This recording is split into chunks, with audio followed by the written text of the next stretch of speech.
If you're like most people, there's probably a gap between who you are and who you wish to be. It could be little things that you think that you should do, or maybe big things that you really want to achieve. But maybe you just feel like these aren't things that you personally are able to accomplish. From things like making it to the gym every day, maybe getting there at 5 a.m. before your workday, reading more books and trying to take the time to develop yourself, to things like becoming financially free, running a marathon, or maybe starting your own business. But sometimes it might feel like in order to achieve these things, you might have to completely change who you are. What if instead you could just break a few simple habits and maybe start building some better ones? See, you have to start embodying the person you truly want to become today. Ask yourself, would the version of myself with the ideal physique go out for McDonald's for dinner or stay at home and cook something healthy? Would the version of myself with $50,000 in savings be spending their yearly bonus frivolously on little possessions, or would they be, maybe putting money aside into savings and investment? Would the version of myself who has a successful business making me thousands and thousands of dollars every single month be watching TV every night, or maybe spending the evening reading insightful books that are helping me grow and develop as an individual? So today, I personally wanted to share 7 habits that I've actually been working on breaking in order to change my life, change who I am, and become the best version of myself, especially as we're coming into 2024. All right, so the first habit that I'm working on breaking this year in 2023 to set myself up for the best version of myself in 2024 is stopping the negative self-talk. Negative self-talk is so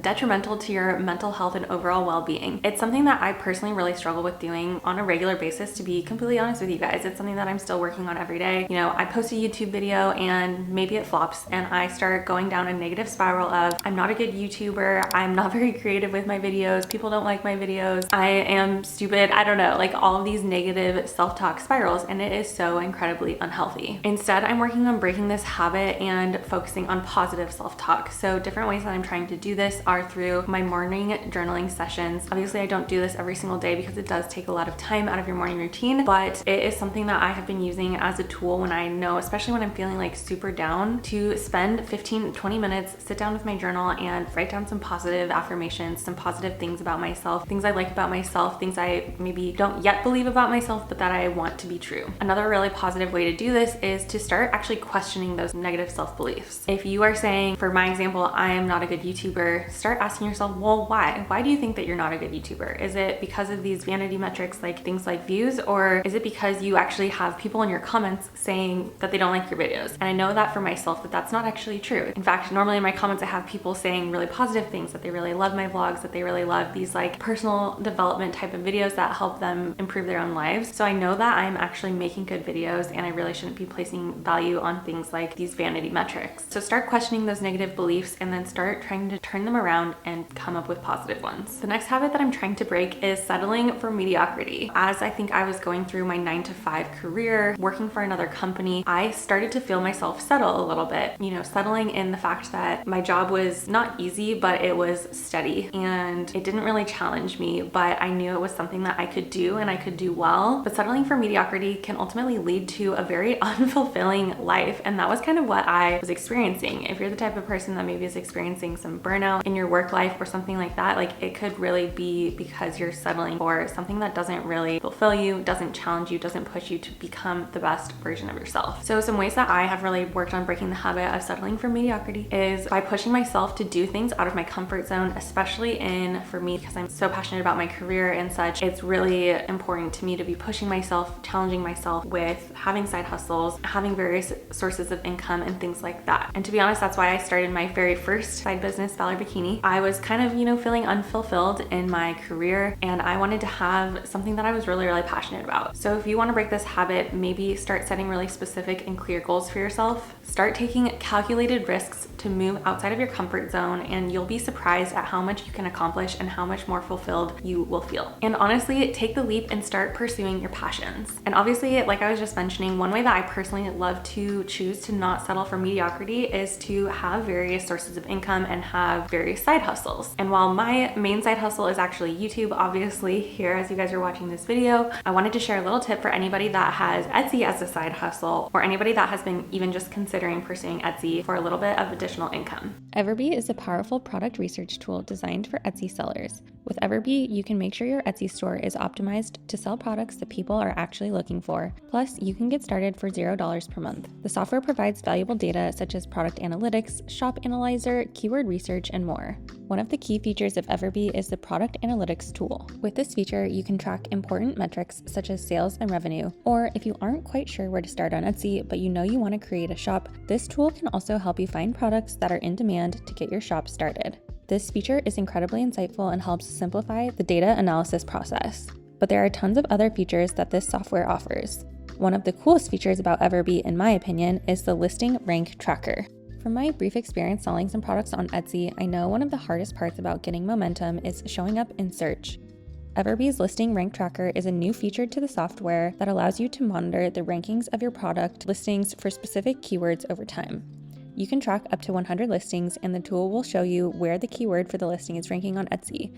The tool also tells you which keywords are performing well and which ones aren't. I think this is such a cool feature because it can really help you save the constant head spinning for creating your listings, trying to optimize your listings, and more, ultimately resulting in higher sales, which really is the goal here. Everbee has other cool features to explore, such as Keyword Research Suite, Shop Analyzer, Profitability Calculator, and more. I really think this is a great tool to leverage if you're trying to make it with Etsy as a side hustle. And best of all, it is super easy to get started. All you need to do is create an account and add the Chrome extension, and they do offer a free trial as well if you're interested in just trying it out for a little bit to get started. Everbee has provided me with a discount code that you guys can use. I'll include it down in my description box as well as in the pinned comment below. So make sure you guys check them out if you're even considering starting an Etsy shop or if you already have one and want to take it to the next level. And thank you again to Everbee for sponsoring today's video. All right, habit number 3 that we are trying to break to live our best lives. This one is a hard one to break, you guys, and especially being somebody that works for myself. And this one is procrastination. We are all familiar with procrastination and why it's bad for us. You know, of course, it leads to decreased productivity, increased stress, and honestly, sometimes this can really hinder your personal and professional growth, whether that be in your personal life or in your career. To be completely honest with you guys, I used to be the type of person, you know, working for a tech company or whatever, if I knew I had a doc I needed to write, I was given a 2-week deadline, I would probably be writing it like 2 or 3 days before the actual deadline rather than starting it today. So I've always been the type of person truly that, like, if I'm given 2 weeks to do it, it will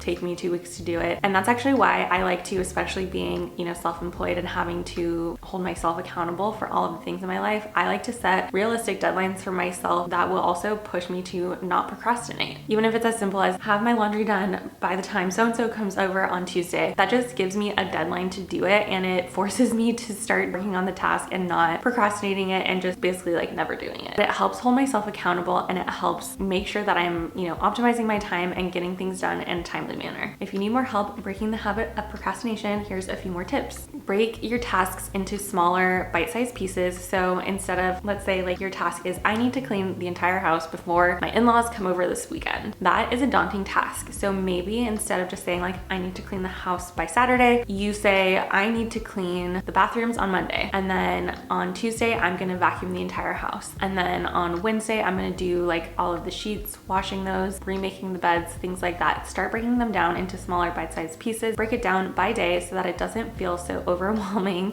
and make you want to procrastinate and wait until the very end to do everything. And another fun little tip is to maybe give yourself some rewards for finishing certain tasks. This works with kids, obviously, like go do your homework before you can watch TV, things like that. That works for us too. So maybe things like if I vacuum the entire house, then I get to go treat myself to an extra cookie today or something like that. So really focus on breaking that habit of procrastinating your tasks, and that will help you get more done, help you feel more accomplished, and ultimately help you become the best version of yourself. All right, next habit is for all my anxious girlies. Let me know if you're an anxious girly down in the comments. So habit number 4 that we are working on breaking is living in the past or in the future. If you're a person with anxiety or depression, then you know what this is like, what this feels like. And if you're not a person with anxiety and depression, you may not really understand this one, but we're gonna talk about it because this is one that I really struggle with. Living in the future can create all of these sorts of anxious feelings, right? Like you're worried about what might happen, what could happen if this, what could happen if that, and you're really not actually living in the present moment. You're really focused on like potential outcomes that may not ever happen. And same thing about living in the past. This is more for people that are kind of more depressed. Sometimes it can be like a certain event that happened in your life and you're really just struggling to move past that event. But some people just have more kind of chronic depression where they really just can't move on from various different things that have happened happened throughout their life, maybe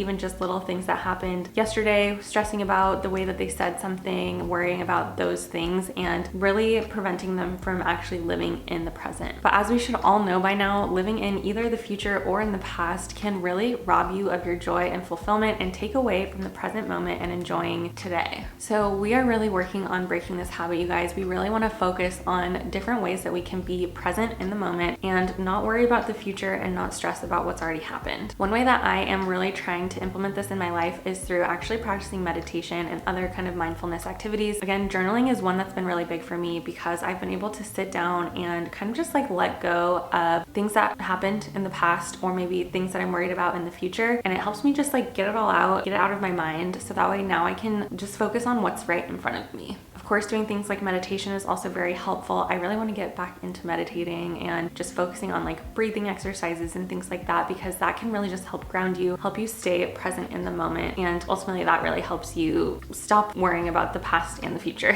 And of course, one other way that we've always heard about living in the moment is by practicing gratitude. Look at the things physically around you and find things in the room that you are grateful for, things that are really positive in your life. Appreciate those things for what they are. I know sometimes we really do want things to change, and that's okay. It's okay to want things to improve, but there's always going to be something to be grateful for, whether it's the supportive people you have in your life, the house that you have, the roof over your head, the fact that you're able to put food on the table and eat. Those are all such positive things, and there's always going to be something that you can find to be grateful for to help you live in the moment. All right, the next habit we're working on breaking, this has been like such a big lesson for me in 2023 actually, is getting over our fear of change. Of course, 2023 was a big changing year for me. Things from losing my job to starting a whole new career path here on YouTube and learning about content marketing and all of that. Also within the last, year prior to that, I moved across the country from Washington State to Nevada. I had started actually a previous new job in 2022 where I left working for Amazon to go to a tech startup. I got married, and there was just a lot of different like life changes that happened for me kind of in that 2022, 2023 time. The last like 6 months, things have kind of started to stabilize a little bit for me, which is nice, but you have to accept the fact that your life is going to change and it can come out of nowhere. Of course, there's things that we plan and changes we expect to happen, maybe things like getting married or when you start a new job intentionally. But of course, there's always things that could happen out of nowhere that you really don't have a chance to plan for, and it can be really hard. Anything can happen at any time, and we really have to move past this fear of change happening, because change is truly inevitable, and when you look back, a lot of times it's really not a bad thing.